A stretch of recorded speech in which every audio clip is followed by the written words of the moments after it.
Herd Line News. Well, the number one overall pick last night was Travon Walker, and there were a couple questions about who the Jags would select with the first overall pick.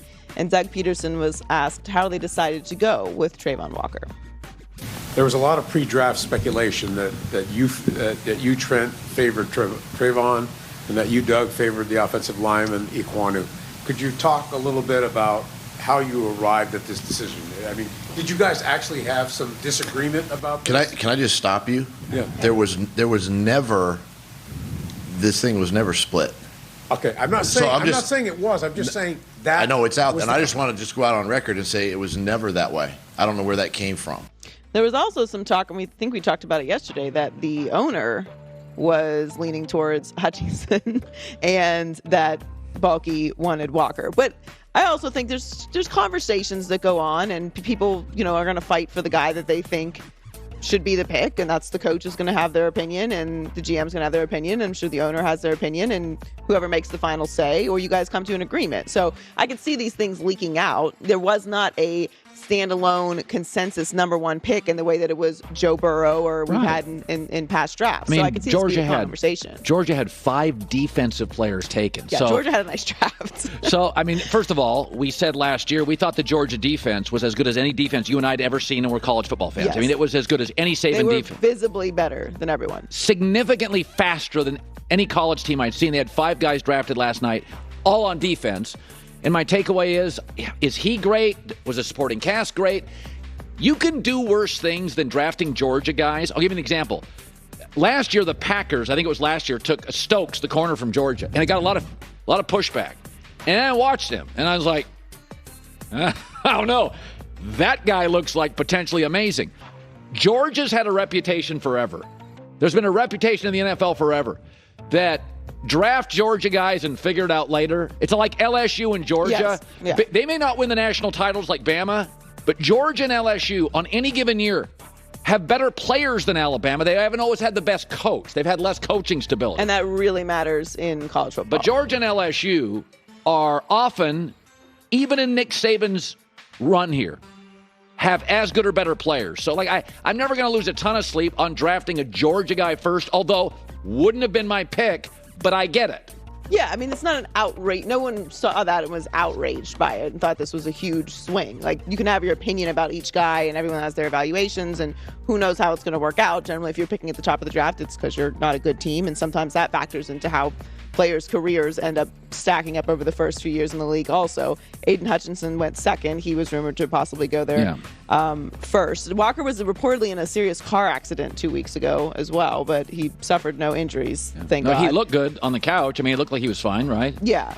So, look, I'm very excited for Jacksonville this year, which is a very rare thing, but I think we got sort of robbed of Trevor Lawrence last year. We didn't talk about him at all. It was all just chaos down there and drama. So I'm giving him a pass on his first year.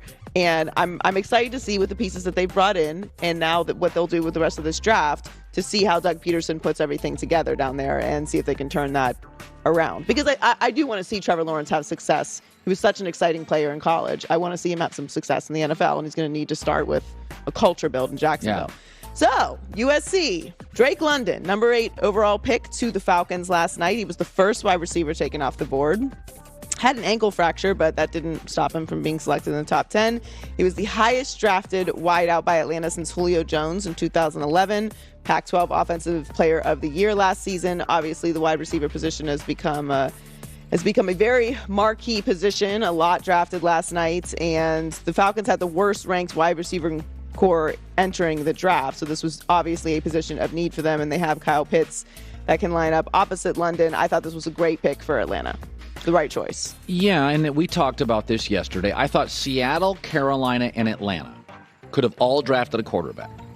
And instead with their first picks, they said, listen, we're going to set it up for next. Now, they may all go get a quarterback in the second round. But what they said is, we're not going to reach. Right.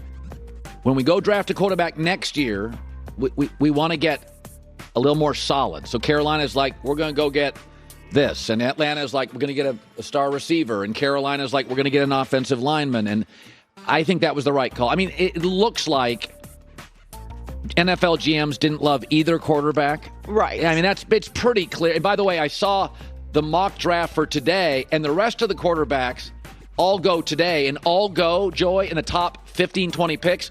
So they don't exactly go to the better teams. Which is scary. Yeah, that's right. So less talented quarterbacks to more chaotic teams. So I think Kenny Pickett got really lucky. I think, yes, absolutely. And look, for all the critics of like Kenny Pickett's hands and all that, he played at Pitt. University of Pittsburgh is located in Pittsburgh, Pennsylvania. It's cold there. You know where they play their home games? Heinz Field, where the Steelers play. Yeah. There's not a huge adjustment there. He's going to move apartments to a nicer one. Yeah. That's the move. It's so, what are you guys talking about? Like a cold weather team. He played in Pittsburgh. By the way, it was a 4-year. I think he was a 4-year strider. He put up numbers for 3 years, but I think he's old. He's a 24-year-old kid. Yeah, he went where he went in the draft for a reason. Like he's flawed as all of these quarterbacks are. That's why the draft went the way it did. Yeah. But that is just like I saw that on Twitter from a bunch of people. I'm like, do you guys know where he played college football? In the building he's going to be playing professional football. Yeah. Weirdos. Anyway, the Mavs were able to close out the series against the Jazz last night with a 98-96 win. Quite a sports night last night. It was. I was watching Doc Rivers. I was so happy for Doc Rivers. That game was close in the first half, and I thought to myself, "Oh, don't do this." And then the third quarter, boom. Yeah, it was over quickly in the second half. But this game was not. This was in a very exciting game. They had an opportunity to win it. Did the Jazz last night at the last seconds, but Mavs ended up pulling it off, and Luka talked about his feelings about advancing in the playoffs for the first time in his career. It's happiness, man. I think we worked really hard to get here. I think we deserve to get past first round, and everybody fight their ass off today. I think we didn't play good today, but everybody was fighting. Everybody was staying together, and just keeping everybody together was the key to win this game. I'm happy for Luka. Yeah, it's a fun This is story. good for the NBA that he's moved on. Fun Nothing story. against the Jazz, and I honestly felt for the Jazz that was a heartbreaking loss. Mike Conley traveled at the end. He's an amazing player.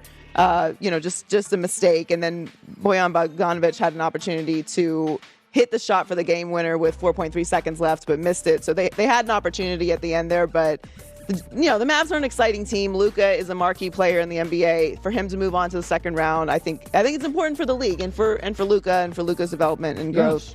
Was a really, really, really fun game last night. So the Mavs opened the series against the Suns on Monday night in Phoenix. They are currently 6-point underdogs in Game 1, according to Fox Bet. They're also underdogs to win the series at plus 225. The Sixers, obviously, as you mentioned, closed out with Toronto. They'll play the Heat Game 1 on Monday night in Miami. And the Heat are currently favored by 4.5 to win the game and by minus 189 to win the series. Good stuff. Joy with the news. Well, that's the news.